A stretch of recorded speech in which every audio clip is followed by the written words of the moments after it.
কারণ জনগণ জানে না যে কোথায় কত টাকা কিভাবে খরচ করা হইতেছে। আমরা জনগণেরা যদি জানতে পারি যে এই প্রকল্পের জন্য, এই এলাকার জন্য এত টাকা বরাদ্দ আসছে, এইভাবে সেটা খরচ করা হবে, তাহলে সেখান থেকে যেমন অর্থ লুটপাট করাও সম্ভব হবে না, কাজের মান খারাপ করাও সম্ভব হবে না।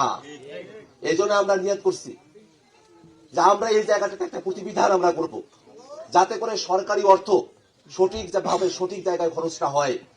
আমরা বিভিন্ন জায়গায় যাই, বিভিন্ন মসজিদ মাদ্রাসা মন্দিরের কথা শুনি, সরকারি বরাদ্দ আসছে, 1 লাখ টাকা বরাদ্দ আসছে, ওরা নাকি মাত্র 10,000 টাকা দিচ্ছে, বাকি টাকাটা নিজের সাথে নিয়ে গেছে। এরকম হয়েছে না আপনাদের এলাকায়? এইভাবে কি এলাকার মানুষের উপকার করা সম্ভব? এলাকার উন্নয়ন করা সম্ভব হবে এইভাবে? আমরা এই জায়গাটা বন্ধ করতে চাই।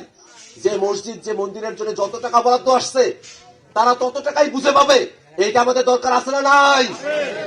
মসজিদের টাকা লুটপাট করা, মন্দিরের টাকা লুটপাট করে নিয়ে যাওয়া, এটা বন্ধ করা দরকার আছে না?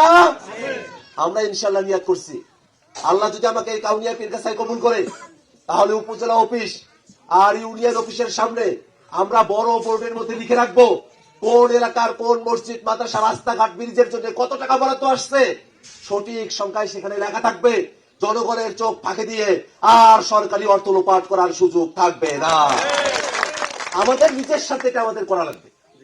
কারণটা কি জানেন?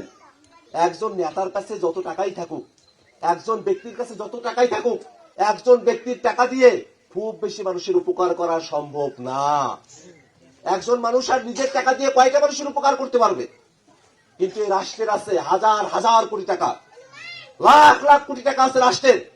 সেই টাকাটা যদি সঠিকভাবে সঠিক জায়গায় খরচ করা হয়, তাহলেই দেশের মানুষের সকলের একসাথে উপকার হবে।